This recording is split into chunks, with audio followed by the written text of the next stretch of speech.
Good morning, students. I'm Ravi Kumar, science teacher, Halvasia Vidyalaya.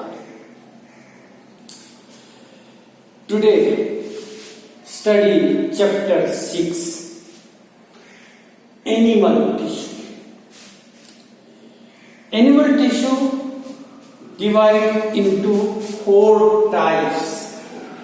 First is epithelial tissue or covering tissue, second connective tissue or supporting tissue, third muscular tissue or contractile tissue, fourth nervous tissue.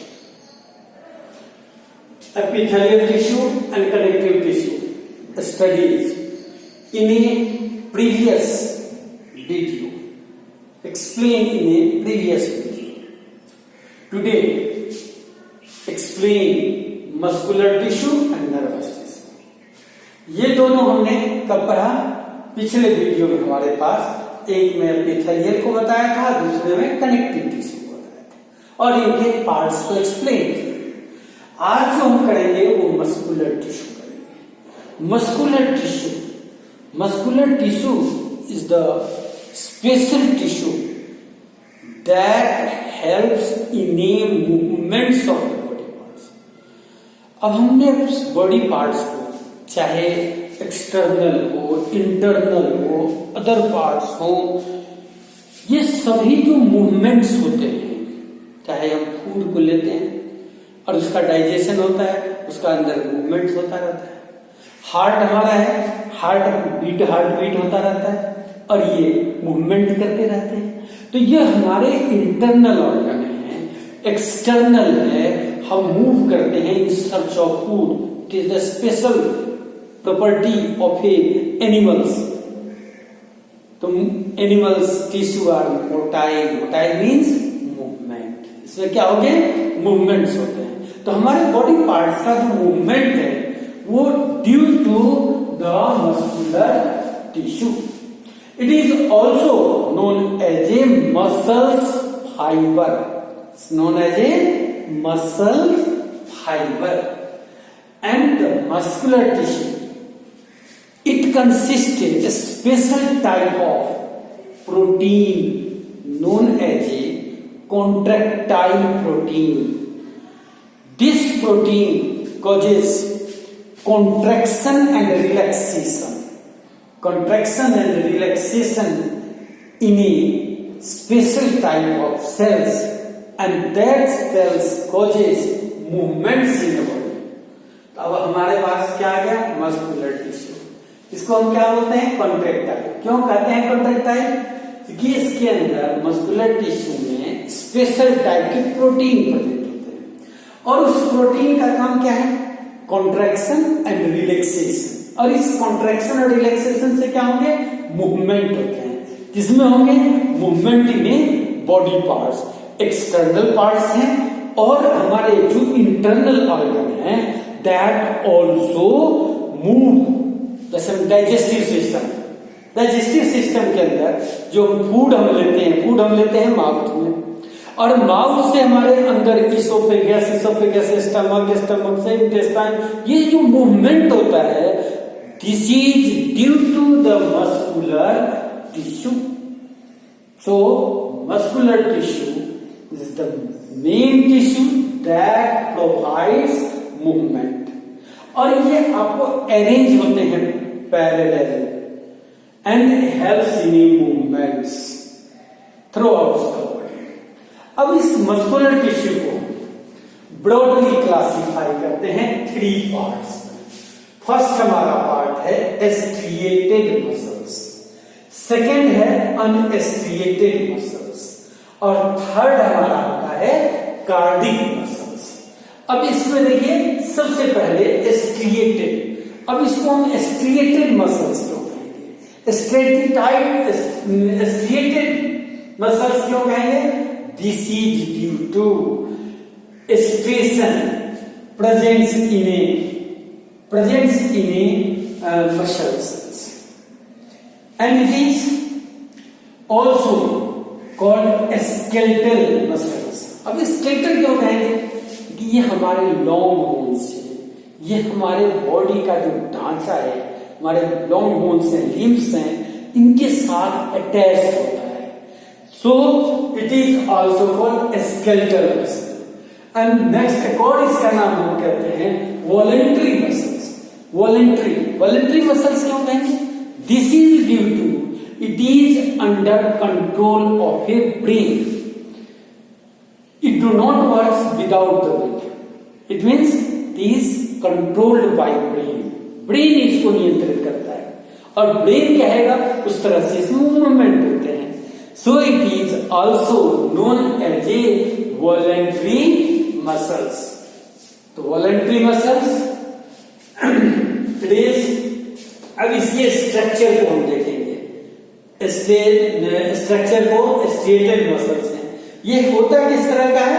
इसका जो shape है वो है long, cylindrical, striation, multinucleated, striation in a regular intervals, long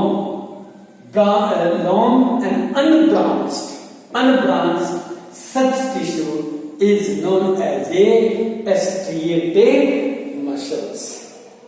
तो first हम क्या देंगे? इसका स्ट्रक्चर को देखेंगे। स्ट्रक्चर कैसा है? सिलिंड्रिकल है। दूसरा क्या है?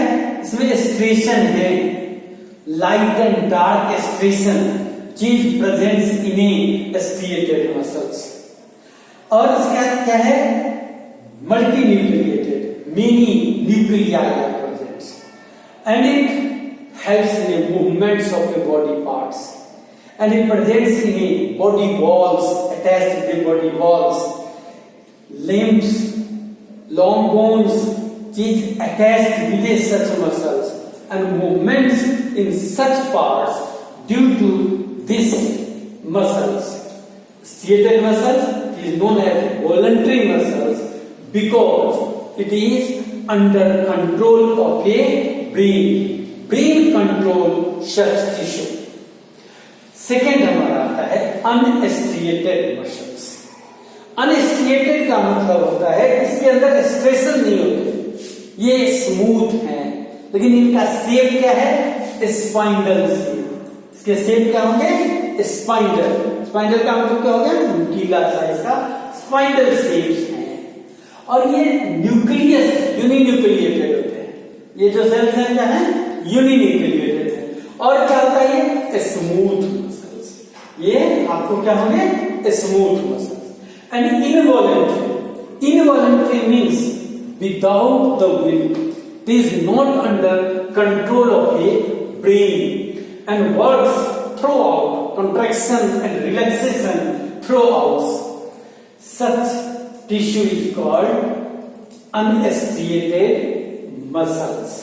अब इस अनस्ट्रिएटेड मसल्स को सबसे सिंपल एग्जांपल हमारे जो एलिमेंट्री कैनाल है, हम डाइजेस्टिव सिस्टम में सबसे पहले माउथ के बाद क्या आता है? इसोफेगस। इसोफेगस के जो वॉल्स हैं उस वॉल्स के साथ प्रेजेंट होता है दैट इज द अनस्ट्रिएटेड और स्मूथ मसल्स। और ये लगातार कॉन्ट्रैक्शन और रिलैक्सेशन, कंट्रैक्शन एंड जिसको हम बोलते हैं peristaltic movement and throughout the gut, पूरे एलिमेंट्री कैनाल्स में जो मूवमेंट्स हैं due to this muscles, that is involuntary, smooth muscles and unstriated without striation. So such muscles is known as unstriated. अब इसका स्ट्रक्चर देखिए। Structure क्या हो गया? स्पाइंडल शेप है। और क्या है? यूनिन्यूक्लिएटेड। थर्ड क्या है? स्मूथ होता है। क्लियर? थर्ड हमारा आता है कार्डिक मसल्स। और जब ये कार्डिक वर्ड आते ही हमारा कार्डिक्स का मतलब होता है हार्ट से। ये जो कार्डिक फाइबर्स हैं, मसल्स हैं, ये प्रेजेंट होते हैं हमारे हार्ट के मसल्स प्रेजेंट होते हैं और इनका काम है contraction and relaxation through out the life and it is, ये होता है सॉल्ट। हम हमने इसके लिए क्या कहा था, लॉन्ग, अनब्रांच, यहां क्या कहेंगे, short, branched and uninucleated. These striation are also present, इसके अंदर क्या होंगे, स्टेशन प्रेजेंट होते हैं, लेकिन लाइट स्टेशन प्रेजेंट हो गए। और इसका main function, it's main function contraction and relaxation throughout the life and which causes the heart beats। जो हमारे हार्ट हैं पंप करता रहता है, ब्लड को पंप करता है due to this muscles. So muscular tissue 3 types, striated, unstriated, cardiac। striated muscles, voluntary muscles, unstriated, involuntary, cardiac, involuntary। Cardiac muscles is also not under control of the brain। अब brain के control का मतलब ये नहीं है कि हमारे brain का जो अदर पार्ट्स है वो कंट्रोल करता है। जो हमारा विल है, वो चीज, जो थिंकिंग पार्ट्स है, वो इस चीज को कंट्रोल नहीं करता। जो हमारा अदर पार्ट्स है, दैट कंट्रोल्स। अब इनवॉलंटरी और वॉलंटरी मीन्स विद विल, यानी जिसको कंट्रोल करने का काम कौन किया, ब्रेन। अब विदाउट विल, अब ब्रेन से मतलब हमारा यहां पर किससे है, जो विल पावर, यानी जो हमारा थिंकिंग पार्ट है, जहां पर हमारा थिंकिंग का काम होता है और उसको डिस्टिंग्विश करते हैं। Such part do not control the unstriated और cardiac muscles. These involuntary controlled by brain, your parts of the brain that control the cardiac muscles, and it continues throughout the life, contraction and relaxation throughout the life, and provides movements of the body. So muscular tissue, it helps in movements of the body parts। ये हमारे शरीर के हर एक अंग को, हर एक part को movement provide करता है। Clear? Her next is nervous tissue. Nervous tissue, इस टिश्यू का नाम लेते ही हमें ये आता है दिमाग में कि इसमें क्या होंगे, all tissue is made up of a nerve cell और न्यूरॉन। किससे बना होता है, न्यूरॉन्स। न्यूरॉन है क्या, it is a structural and functional unit of a nervous tissue. Nervous tissue यानी group of a cells, group of a nerve cells are present. अब इसको हम ब्रॉडली क्लासिफाई कर लेते हैं, तो क्या कहेंगे, हमारा ब्रेन है, स्पाइनल कॉर्ड है, यहां पर क्या होते हैं, ग्रुप ऑफ नर्व सेल्स, और ये ग्रुप ऑफ नर्व सेल्स हैं दैट कंट्रोल्स, वो इसको कंट्रोल करने का काम करता है। अब इसमें नर्व सेल को देखिए, न्यूरॉन को देखिए, तो neuron is the structural and functional unit so of a nervous tissue and that causes function of A neuron, that is the function of a nervous tissue. जो न्यूरॉन का function होगा वही function हमारा nervous tissue. अब neurons के broadly हम क्या करते हैं, 3 पार्ट में डिवाइड करते हैं। ये जो हमारा थ्रेड लाइक है, ये ब्रांच्ड हैं, thin branch parts, that is called dendrites. ये क्या कहलाता है, डेंड्राइट्स। और ये डेंड्राइट्स का काम क्या है, इसका collection, this collect the information. ये हमारे डिफरेंट पार्ट से इंफॉर्मेशन को कलेक्ट करने का काम करता है एंड सेंड टू द स्पर्ड पार्ट्स को बोलते हैं साइटोन, सेल बॉडी या cyton and it consist the nucleus and other organelle are presents and it also consist the special type of your organelle and the message which is transmitted through the thin wire like structures, जिसको हम क्या बोलेंगे, axon. That axon, और axon के बाद यहां पर आता है एंडिंग। अब ये नर्व एंडिंग है, ये आपको कनेक्ट होते हैं दूसरे नर्व सेल से, अनदर नर्व सेल से, and transmit the message from one neurons to another neurons. They transmit message one neurons to another neurons and then send to the brain and spinal planes or a spinal cord. Brain and a spinal cord, that is the part of a central nervous system. Central nervous system. It is a central part, controlling parts, and here presence of a nerve tissue, nervous tissue presents, and nerve cells which is spread throughout the body.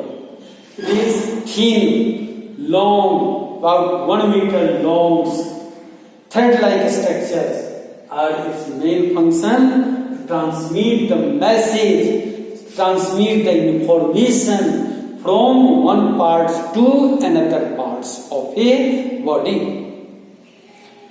In this way, explain animal tissue. अब एक बार मैं पूरे chapter का जो flow chart starting में बताया था, चीज को ध्यान कर लेंगे। हमने क्या कहा था? Tissue.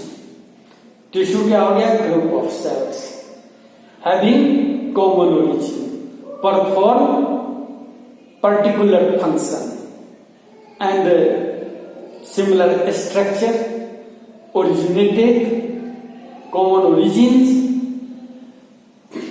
Tissue, needs of a tissue because works efficiently. अब यहां पर हम क्या देख रहे हैं? ये जो हमारा मसल्स टिश्यू है, इसका हमने क्या बताया? स्पेशल फंक्शन कि ये केवल कॉन्ट्रैक्शन रिलैक्सेशन करेगा, बॉडी का मूवमेंट प्रोवाइड करेगा और ये एफिशिएंटली वर्क करता है। It works efficiently. सिमिलरली ये जो हमारा नर्वस टिश्यू है, ये क्या करता है? मैसेज को पहुंचाना, उसको ट्रांसमिट करना। So it is also works efficiently.